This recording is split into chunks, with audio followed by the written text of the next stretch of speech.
بسم اللہ الرحمن الرحیم۔ السلام علیکم ورحمۃ اللہ وبرکاتہ۔ ویلکم مائی یوٹیوب چینل حافظ شفیق۔ معزز سامعین، امید کرتا ہوں کہ سب خیریت اور عافیت کے ساتھ ہوں گے۔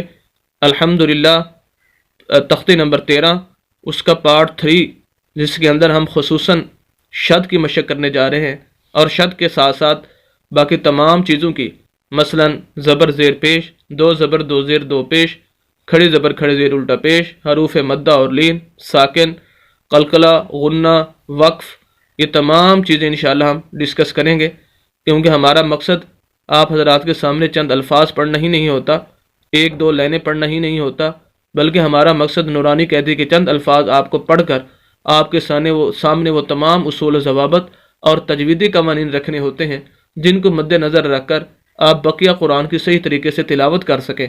اگر آپ 24 گھنٹے میں سے صرف 5 سے 7 منٹ نکال کر چند دن کے لیے ہماری ویڈیوز کو سننا شروع کر دیں، انشاءاللہ چند دنوں کے اندر آپ قرآن کو صحیح تجوید کے ساتھ پڑھنا شروع کر دیں گے۔ تو آئیے آج کا سبق شروع کرتے ہیں۔ اعوذ باللہ من الشیطان الرجیم، بسم اللہ الرحمن الرحیم۔ زال زبر را زر، را زبر را، زر را، زال کو ہم را کے ساتھ ملائیں گے، کیونکہ را کے اوپر شد ہے۔ شد کی علامت یہ ہے، جس لفظ کے اوپر بھی شد آ جائے اس لفظ کو 2 مرتبہ پڑھا جاتا ہے، ایک مرتبہ پچھلے لفظ کے ساتھ ملا کر، اور ایک مرتبہ خود اس کے اوپر یا نیچے زبر زیر پیش ہوتی ہے اس کے ساتھ اس کو پڑھا جاتا ہے۔ دوسری چیز اس کے اندر یہ ذہن نشین کر لیں کہ شد والے لفظ کو سخت کر کے پڑھنا ہوتا ہے، ہلکا سا آواز کو رو کر پڑھنا ہوتا ہے، جیسے ابھی آپ سماعت فرمائیں، زال زبر را زر، را زبر را۔ اب دیکھیں، زر را، زر را، تا دو زیر تین، ذرتن، یہ تا کے نیچے 2 زیر ہیں، 2 زبر 2 زیر 2 پیش، اسے تنوین کہا جاتا ہے۔ جہاں بھی تنوین آتی ہے وہاں پر غنہ کیا جاتا ہے۔ ویسے تو نون مشدد ہو، نون ساکن ہو، میم ساکن، میم مشدد یا تنوین، یہ موٹے موٹے اصول، یہ 3 میں نے آپ کو بتا دیے تقریباً، ان پر جہاں بھی ہوں یہ غنہ ہوتا ہے۔ شرط یہ ہے کہ آگے حروف حلقی یا لام اور را، یہ با اور را، یہ حروف اگر نہ ہوں تو پھر جو ہے وہ غنہ ہوتا ہے، لیکن اگر یہ حروف حلقی میں سے یہ 6 حروف آ جائیں تو پھر غنہ نہیں ہوتا۔ اب ہمارا لفظ ہو جائے گا ذراتن۔ یہاں پر اگر ہم وقف کرنا چاہیں، کیونکہ لفظ پورا ہو گیا ہے، تو جو آخری حرف ہے وہ تا ہے۔ ویسے تو اصول یہی ہے، سمپل سا اصول ہے کہ آخری حرف کو ہم ساکن کر دیتے ہیں اس وقف کی حالت میں، لیکن جہاں پر تا آ جائے، گھول تا، اس کا اصول 2 تبدیلیاں کرنی ہوتی ہیں۔ ایک تو یہ کہ اس تا کو پہلے ہا سے بدلیں گے، اور پھر اس ہا کو اس سمپل اصول کے مطابق ساکن کر دیں گے۔ جیسے ہی ہم اس کو ہا بنا دیں گے اور ساکن کریں گے، اس کی یہ 2 زیر ختم ہو جائے گی، کیونکہ جو ساکن حرف ہوتا ہے اس کے اوپر نیچے پھر کوئی زبر زیر پیش نہیں آ سکتی۔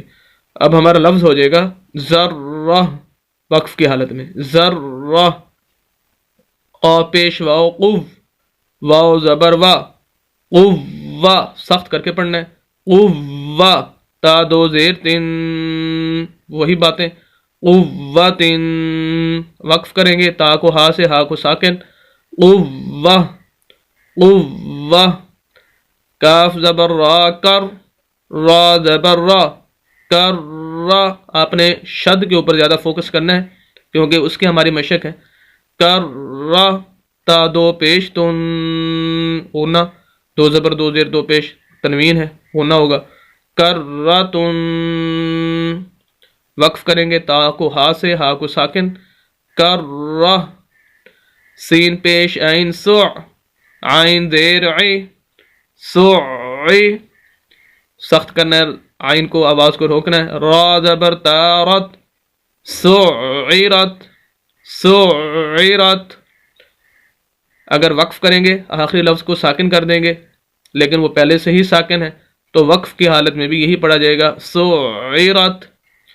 قاف زبر دال قد، دال زبر دا، قد، قد، سخت کرنا ہے، میم زبر تامت، قدمت، قدمت، ساکن کریں گے جو کہ پہلے سے ہی ساکن ہے، تو وقف میں بھی قدمت۔ بغیر جوڑ کے اگر آپ پڑھنا چاہیں اس کو، ذرتن، قوتن، شد پر فوکس کیجئے زیادہ، کرتن، سعرت قدمت.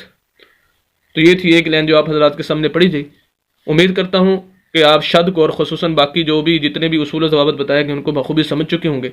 مزید اسلامی ویڈیوز کے لیے اور قرآن کو صحیح تجوید کے ساتھ پڑھنے کے لیے ہمارے یوٹیوب چینل حافظ شفیق کو ضرور سبسکرائب کیجیے. صدقہ جاریہ سمجھ کر ہماری ویڈیوز کو شیئر بھی کیجیے. ملتے ہیں نیکسٹ ویڈیو کے اندر اس کے اگلے پارٹ کے ساتھ اگلی الفاظ کے ساتھ. کل انشاءاللہ اجازت دے دیں. اللہ حافظ.